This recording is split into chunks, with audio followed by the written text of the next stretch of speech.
So I think this is a smokescreen in relation to the regulator. It was the heart of the problem with the regulator. You know, the chairman of, you know, the chief revenue officer of Tremor comes from Wall Street Journal. Has moved from legacy media to new media, to Tremor, a video execution. So what we're seeing, it's really the pressure in the industry is on newspapers and magazines.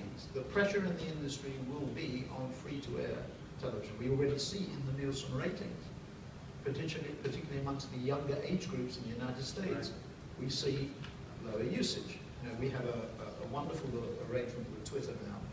Kantar does, our data investment management arm, to try and demonstrate that consumers are more engaged, and the facts are that they are, with live programming because they use Twitter as a medium for engaging between them. So that's, you know, in our view, a fabulous opportunity to demonstrate that legacy media can be extremely powerful when united with social media.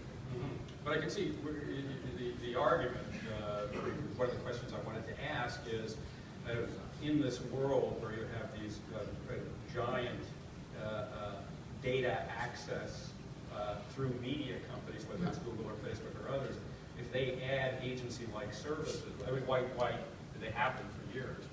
Don't they become... But there's always... But your answer is that's always been that possibility. I mean, you know, some of the big service companies, right?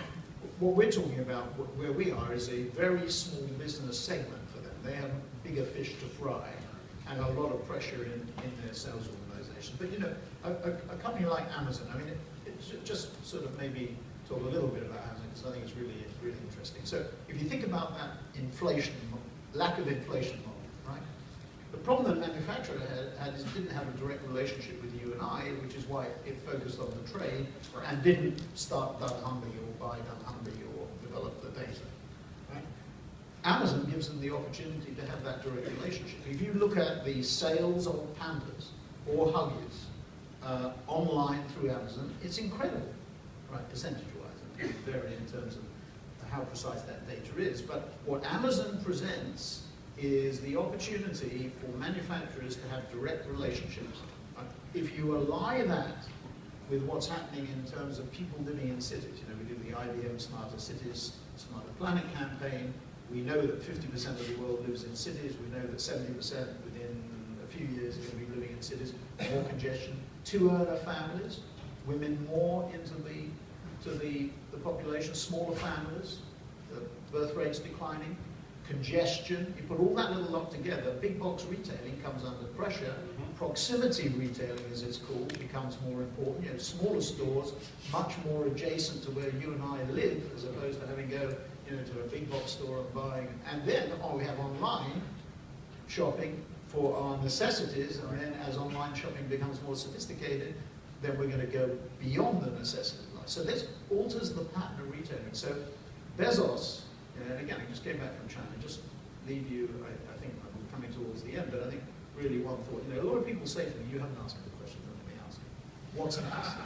What's next? So it was the fun of it.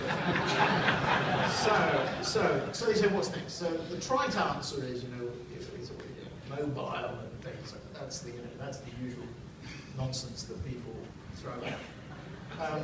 So I was thinking this morning actually, because there was a magazine that was asked that question, and I'm obviously influenced by the fact we just had our strategy session in Beijing for our top 100 or so people, which we do every year. We did Beijing this year as opposed to Silicon Valley last year.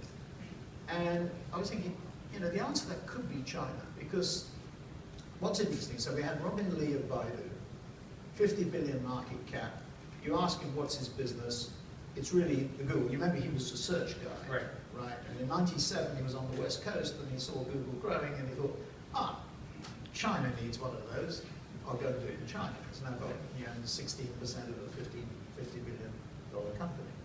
Then you have Alibaba, Jack Ma, and Alibaba is really, it's a mixture of all of them too. Really, it's a mixture of Amazon and Google. And the putative, he's going to go IPO. The putative value is probably $100 billion. And in addition to that, he has a logistics platform, which will be out of Alibaba, and a transactions platform as well. So he's going to, if he gets a banking license, he will attack the banks. And then you have Tencent, which really is an amalgam of Amazon and Google and Facebook. And Facebook. And then, by the way, Alibaba, just to complicate things, has bought into Charles Sina, which is only capitalized at 5 billion, right? And he's bought 18% with an option to get a 30% of Weibo, which is the WeChat competitor. And you've got that. So, but basically, you'll have 3 very big players. You'll have Alibaba and Tencent at 100 billion market cap, and then have Baidu at 50. Now, there's one other thing which is fascinating. So, we at our strategy session, a guy called Lei Jun came to our strategy session. So, he's the Steve Jobs of China. He's done 3 businesses. 2 businesses are quoted. One on the, I think, on the New York Stock Exchange. One on the Hong Kong Exchange. Both about 2.5 billion. He started 3 years ago a company called Xiaomi. You may have seen that Hugo Barra, who developed the Android system for Google, left Google about 2 weeks ago, Android, to go and join Xiaomi. Xiaomi is, you can't buy a handset. The brand is Mi, M-I, Mi, the Mi phone. You can't buy that in a retail store. You can only buy it online. It is effectively a crowdsourced phone. Every Friday, 500,000 engineers send in to Xiaomi improvements in the system. Every Friday, they update the operating system. The phone is sold at slightly above cost. It's assembled by Foxconn, which is interesting in and of itself. Again, on the basis of recommendation. Handset is updated, the operating system updated. It's an Android system. So Google has penetrated China actually without going into China. And news this morning is that Facebook, I think, and Twitter might sort of go into China. Well, Google hasn't had to go in because it permeated his Android operating system. But the interesting thing about Xiaomi is he doesn't make money on the handsets. He makes money on the accessories he sells and the content. And when we saw him in China about 2 months ago, we said, what else are you doing? Because he was saying, well, I'm only focusing on one product. He said, oh, well, we've got this little, he did admit, we've got this little test product that was the equivalent of Apple TV on the internet, which he was testing with 200,000 homes in Shenzhen. That was 2 months ago. Just after the Hugo Barra announcement, there was another announcement from Xiaomi saying, we're going to market our internet TV box. So it's mobile telephone, internet TV box. And just to give you an idea of value, it's in its 2nd round of venture capital funding. Hugo Shong is one of the big investors who sits on our board. He's the leading VC capitalist in China. The value of the 2nd round of financing is $10 billion. That is 50% bigger than Nokia has just sold its mobile handset operation to Microsoft. So if you said to me, which you didn't say to me, but I'm asking you to say to me, what's the next big thing?